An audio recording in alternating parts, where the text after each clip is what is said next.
বন্ধুরা, কেমন আছো তোমরা সবাই? আশা করি সবাই খুব ভালো আছো আর সুস্থ আছো। তো চলো, আজকে তোমাদের সামনে একটা রেসিপি নিয়ে চলে এসেছি। তো তোমরা এতক্ষণে বুঝতেই পেরে গেছো যে এটা হচ্ছে আজকে কাঁঠালের কোপ্তার রেসিপি, মানে এঁচোড়ের কোপ্তা। তো আমাদের বাড়ির গাছের কাঁঠাল অনেক হয়েছে, এর আগে একটা ব্লগে তোমাদের সাথে শেয়ার করেছিলাম, আর অনেকগুলোই খাওয়া হয়েছে। তো আজকে একটা কোপ্তার রেসিপি তোমাদের সাথে শেয়ার করব। তো এই যে দেখো, একটা সাইজ মতো এঁচোড় কিন্তু কেটে নেওয়া হলো। আর কিভাবে এঁচোড় কাটলে হাতের মধ্যে আঠা লাগবে না, তেল ছাড়াই কিভাবে তোমরা এঁচোড় কাটতে পারবে খুব সহজে, সেটাও তোমাদের সাথে শেয়ার করছি। কেননা অনেকেই আছে যে হাতে আঠা লেগে যাওয়ার ভয়ে কিন্তু এঁচোড় কাটতে চায় না।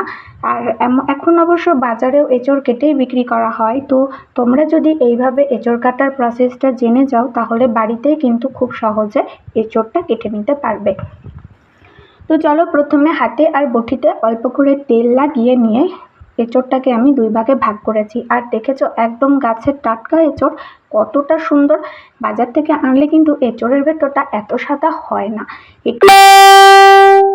তো এই যে দেখো, এবার আমি জল দিয়ে ধুয়ে নিচ্ছি। তো এটাই হচ্ছে ট্রিক্স, এঁচোড় কাটার পরে এঁচোড়টাকে যদি জল দিয়ে ধুয়ে আঠাগুলো বের করে দাও, তাহলে কিন্তু হাতে আঠা একদমই লাগবে না, এমনকি বটিতেও আঠাটা লাগবে না। তো এই যে দেখো, আমি এঁচোড়টাকে 4 টুকরো করে করে নিচ্ছি, আর বারবারে কিন্তু আমি জল দিয়ে ধুয়ে নিচ্ছি। আর এঁচোড় কাটতে তো খুবই সোজা, কারণ এর ভেতরে তো তেমন কিছুই হয়নি, আটি তো এখনও হয়নি যে আটি বাছতে হবে। এই জন্যই কিন্তু আমরা এঁচোড়টা খেয়ে থাকি। আর এঁচোড়ের কোপ্তা এত ভালো একটা রেসিপি যে মাছ মাংসের স্বাদকেও কিন্তু হার বানাবে। তো বটির সাহায্যে কেটে নিচ্ছিলাম। এবার আমি এঁচোড়টাকে খুব সুন্দর করে ওপরের আঁশটাকে ছাড়িয়ে নিয়ে খুব সুন্দর করে টুকরো টুকরো করে কেটে নেব। তো দেশ ও বিদেশের বাইরে যারা আমার ভিডিওটা দেখছো, তাদের প্রতি রইল আমার অন্তর থেকে অনেক অনেক ভালোবাসা আর ধন্যবাদ। আর সবার কাছে অনুরোধ করব যে কেউ ভিডিওটা স্কিপ করো না, সবাই ভিডিওটা কিন্তু ফুল ওয়াচ করো। কারণ আজকের ভিডিওটা একটু বড় হয়ে গেছে, যেহেতু আমি তোমাদের সাথে এখানে শুধু রেসিপি নয়, এঁচোড় কাটার পদ্ধতিটাও কিন্তু শেয়ার করে দিচ্ছি। তো দেখো, উপরের ছালটা তুলে নেওয়ার পরে এবার আমি এঁচোড়টাকে টুকরো টুকরো করে কেটে নিচ্ছি। আর আমার হাতে বন্ধুরা এখনও অবধি কিন্তু একদম আঠা লাগেনি, এমনকি বটিতেও কিন্তু আঠা লাগেনি। তো চলো, আমার এঁচোড় কেটে একদম রেডি হয়ে গেছে। আর এই যে দেখো, আমার হাতটা, বললাম না একদমই আঠা লাগবে না। তো চলো, আমার এঁচোড় কাটাটা একদম রেডি হয়ে গেছে। তো তোমরা শিখে নিলে যে কিভাবে তেল ছাড়াই কিন্তু আমরা এঁচোড় কাটতে পারবো, আর খুব তাড়াতাড়ি আমরা এঁচোড় কাটতে পারবো। তো চলো, এঁচোড় কাটাটা হয়ে গেছে, এবার ঝটপট রেসিপিতে যাওয়া যাক।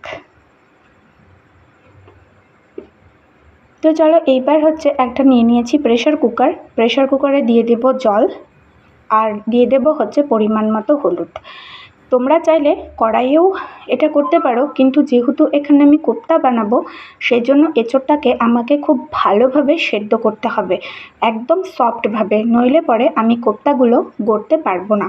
আর এইখানে যেহেতু এঁচোড় একদম ছোট অবস্থাতে, আর হলুদ না দিলে কিন্তু এঁচোড়টা সেদ্ধ করার পরে একদম লাল হয়ে যাবে। আর হলুদ যদি তোমরা দাও, তাহলে এঁচোড়ের কালারটা কিন্তু নষ্ট হবে না।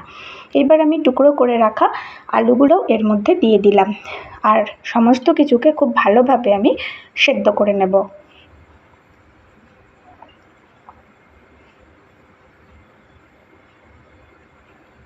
তো সেদ্ধ করা হয়ে গেছে। আর এই যে দেখো, আমার আলু আর এঁচোড়টা খুব ভালোভাবে কিন্তু সেদ্ধ হয়ে গেছে। আর এবার আমি একটা থালার মধ্যে এগুলোকে নামিয়ে নেব, কেননা সেদ্ধ করে রাখা এঁচোড়টা আমাকে জল ঝরিয়ে কিছুক্ষণ ঠান্ডা করতে হবে, নাহলে খুব ম্যাশ করতে পারবো না। আর এই যে দেখো, কত সুন্দর সফট হয়েছে আমার এঁচোড়টা, এই জন্যই কিন্তু আমি এখানে প্রেশার কুকারটা ইউজ করেছি। এবার একটা ম্যাশারের সাহায্যে এঁচোড়গুলোকে ম্যাশ করে নেব, কারণ এই পর্যায়ে একটু গরম আছে, ম্যাশ করে নিলে পরে খুব সুন্দর হয়। আর এইবার আমি হাতের সাহায্যে খুব ভালোভাবে চটকাবো, আর মাখাটা যত ভালো হবে কোপ্তাগুলো কিন্তু ততটাই ভালো হবে। তো এই যে দেখো, এখন অবধি আমি কিছু দিইনি, এতে করেই কিন্তু আমার কোপ্তার শেপটা চলে আসছে। এইবার আমি এখানে দিয়ে দিচ্ছি হচ্ছে লবণ, আর দিয়ে দেবো হচ্ছে হলুদ, আর দিয়ে দিলাম হচ্ছে কর্নফ্লাওয়ার। তো তোমরা বাইন্ডিংয়ের জন্য তোমরা চাইলে এখানে বেসনটাও ইউজ করতে পারো, কিন্তু আমি এখানে বাইন্ডিংয়ের জন্য কিন্তু কর্নফ্লাওয়ারটাই ইউজ করেছি। এতে করে বড়াটা কিন্তু খুব ক্রিপসি হবে আর খুব সফটও হবে। তো চলো এইবার আমি সমস্ত উপকরণ খুব ভালোভাবে মিক্স করে নিয়ে এবার আমি কোপ্তার শেপটা দিয়ে দেব। তো চলো এবার কোপ্তাগুলোকে বানিয়ে নিচ্ছি। দেখো হাতের সাহায্যে খুব সুন্দরভাবে কিন্তু কোপ্তাগুলো গড়ে নেওয়া যাচ্ছে। তো তোমরা যে যা শেপ পছন্দ করো সেই শেপেই কিন্তু দেবে। আমার এই শেপটাই পছন্দ, তাই আমি এই শেপেই বানিয়ে নিলাম। তোমরা চাইলে গোল, লম্বা এই ধরনের শেপ দিয়েও কিন্তু তৈরি করতে পারো। তো এবার একে একে কোপ্তাগুলোকে গড়ে নিতে হবে। তো কোপ্তাগুলোকে আমি গড়ে নিচ্ছি একটা একটা করে। আর এই রান্নাটা বন্ধুরা একটু সময় নিয়ে করতে হবে, খুব তাড়াহুড়ো করলে কিন্তু হবে না, কেননা ভালো খেতে গেলে একটু কিন্তু কষ্ট করতেই হবে, কারণ সব কিছুতেই কিন্তু সময়ের দামটাই অনেক।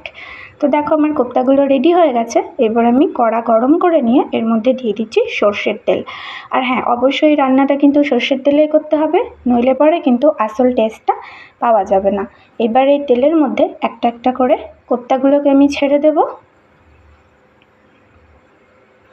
আর অবশ্যই কিন্তু গ্যাসটাকে প্রথমে বাড়িয়ে তেলটা গরম করে গ্যাসের আঁচটা কিন্তু কমিয়ে দিতে হবে, নইলে পরে কোপ্তাগুলো লাল হয়ে যাবে আর ভেতরে কিন্তু কাঁচা থেকে যাবে। তখন ঝোলের মধ্যে দিলে কোপ্তাগুলো একদম বেস্বাদের হয়ে যাবে। এজন্য গ্যাস কমিয়ে খুব আস্তে আস্তে সময় নিয়ে ভাজতে হবে। এদিকে কোপ্তাগুলো হতে থাকুক, তারপরে আমি একটা মশলা তৈরি করে নিই। তো এর মধ্যে দিয়ে দিচ্ছি আমি শুকনো লঙ্কা, রসুন আর আদা। খুব সুন্দরভাবে আমি পেস্ট করে নেব। তো মশলাটাও আমার রেডি হয়ে গেছে। এগুলোকে এখন আমি সাইডে রেখে দিচ্ছি আর কোপ্তাগুলোকে আমি ভেজে তুলছি। তো এক পিসটা হয়ে গেছে, আর এক পাটটা আমি উল্টে দিচ্ছি। দুই পাটে আমাকে খুব ভালোভাবে করে ভেজে নিতে হবে।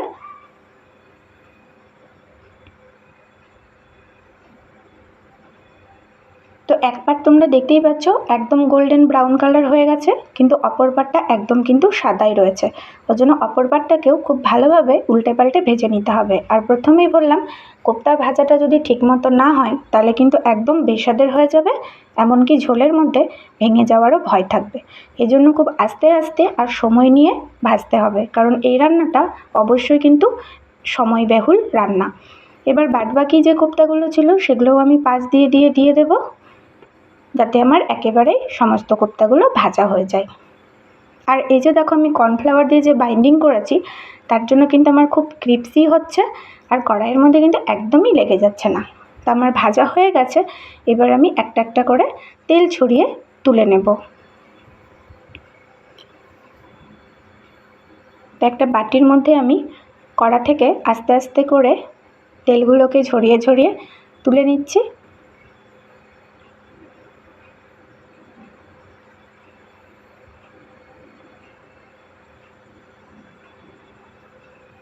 তো দেখো একদম রেডি হয়ে গেছে আমার কোপ্তা ভাজাগুলো। আর এই যে দেখো কতটা ক্রিপসি হয়েছে। এবার সেদ্ধ করে রাখা আলুগুলোকেও আমি খুব ভালোভাবে ভেজে তুলে নেব। আলুগুলোকেও আমি এখন ভেজে নিচ্ছি। আর এই যে দেখো আলুগুলোও আমার ভাজা হয়ে গেছে। আর যেহেতু আমার আলুগুলো প্রথম থেকে সেদ্ধ করাই আছে, সেহেতু আমাকে আর বেশি করে ভাজতে হলো না। এইবার সেম তেলে আমি দিয়ে দেব হচ্ছে দুটো তেজপাতা, আর দিয়ে দিচ্ছি আমি কুচিয়ে রাখা পেঁয়াজ। তো তোমরা চাইলে একটা নিরামিষও করতে পারো, কিন্তু যেহেতু এঁচোড়ের কোপ্তা কিন্তু একটু আমিষভাবে করলেই কিন্তু স্বাদটা খুব ভালো হয়। এবার আমি দিয়ে দিচ্ছি হচ্ছে কেটে রাখা টমেটো। এখানে আমি একটা বড় সাইজের টমেটো নিয়েছি, আর এই টমেটোর ভেতরে যে বিচি থাকে সেগুলো কিন্তু আমি ফেলে দিয়েছি। বিচি বাদ দিয়ে শুধু টমেটোটা আমি নিয়েছি। এবার আমি দিয়ে দিচ্ছি হচ্ছে হলুদ, আর দিয়ে দিচ্ছি হচ্ছে লবণ। তো লবণ হলুদ দিয়ে পেঁয়াজটাকে আর টমেটোকে কিছুক্ষণ ভেজে নেব, যাতে করে টমেটোটা একটু সফট হয়ে যায়। আর এইবারে যে পেস্টটা আমি তৈরি করে রেখেছিলাম আদা, রসুন আর শুকনো লঙ্কার, সেটা আমি এখানে অ্যাড করে দেব। দিয়ে খানিকক্ষণ একটু নাড়িয়ে নেব। এবার আমি দিয়ে দেবো এখানে জিরে গুঁড়ো, আর দিয়ে দেবো হচ্ছে ধনে গুঁড়ো। তো আমার মশলা দেওয়া হয়ে গেছে। এবার আমি খুব ভালোভাবে মশলাটাকে কষিয়ে নেব খানিকক্ষণ কষিয়ে নিয়ে এবার মিক্সির বাটি ধুয়ে যে জলটা থাকে সেই জলটা আমি এখানে দিয়ে দেব একটু কাশ্মীরি লঙ্কার গুঁড়ো। তো তোমরা যদি গুঁড়ো মশলা খেতে না চাও তাহলে এটা স্কিপ করতে পারো। এবার আমি খানিকক্ষণের জন্য ঢাকা দেব, যাতে করে মশলা থেকে তেলটা বেরিয়ে আসে। তো ঢাকাটা তুলে নিয়েছি। এবার দেখো মশলা থেকে কিন্তু তেলটা বেরিয়ে এসেছে, আর এই যে দেখো নিচেও কিন্তু মশলাটা ধরে নিয়েছে। এতে করে বোঝা যাচ্ছে যে আমার মশলাটা হয়ে গেছে, কিন্তু তারপরেও আমাকে ভালোভাবে কষাতে হবে। মশলা কষানো যত ভালো হবে তরকারির স্বাদটা কিন্তু ততটাই ভালো আসবে। আর ওই যে বললাম, রান্নাটা কিন্তু খুব সময় নিয়ে তোমাদেরকে করতে হবে। তো মশলাটা কষিয়ে নিয়ে এবার আমি এখানে দিয়ে দিচ্ছি পরিমাণ মতো জল। আর জলটা তোমরা কতগুলো কোপ্তা করেছো সেই অনুযায়ী কিন্তু জলটা দেবে, কারণ কোপ্তাতে জলটা টেনে নিয়ে পরে যেন একদম শুকিয়ে না যায়। জলটা দিয়ে একটু নাড়াচাড়া করে এবার আমি ছেড়ে দেব, যাতে ঝোলটা আমার ফুটতে থাকে। আর এইবারে আমি সেই ভেজে রাখা আলুগুলোকে এখানে দিয়ে দিলাম। এবার আলুটা আর ঝোলটা একসাথে ফুটতে থাকবে। তো দেখো আমার ঝোলটাও ফুটে উঠেছে।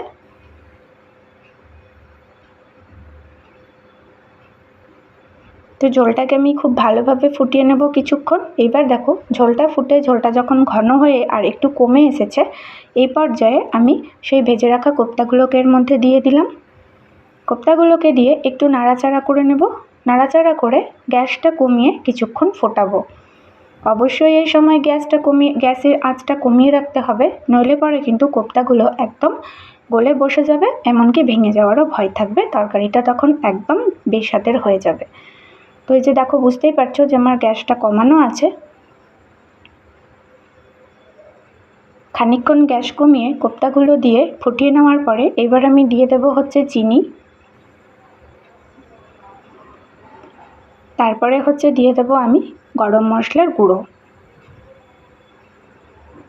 তো তোমরা যারা বাটা গরম মশলা খাও তারাও কিন্তু এলাচ, লবঙ্গ আর দারচিনি বেটেও এখানে দিতে পারো। আমি এখানে গুঁড়ো গরম মশলাটাই ইউজ করেছি। এবার আরেক কিছুক্ষণ নাড়িয়ে কিছুক্ষণ আবার ফুটিয়ে নেব।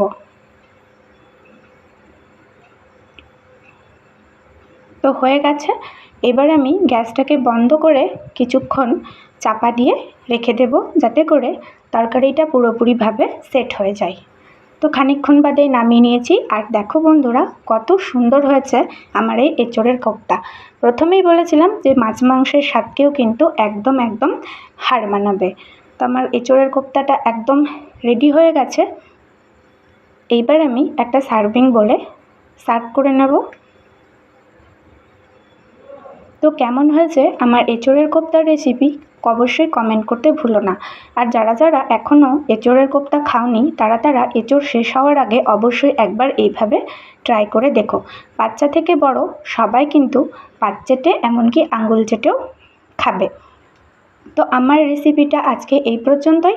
ভালো লাগলে অবশ্যই একটা লাইক কমেন্ট করো। চ্যানেলে নতুন হলে চ্যানেলের পাশে থাকা বেল আইকনটি প্রেস করে দিও, যাতে আমার সমস্ত ভিডিওর নোটিফিকেশন পৌঁছে যায় সবার আগে তোমাদের কাছে। তো love you all friends, take care, bye bye. সবাই ভালো থাকবে, সুস্থ থাকবে, সাবধানে থাকবে। দেখা হবে পরের কোনো ভিডিওতে বা ব্লগে।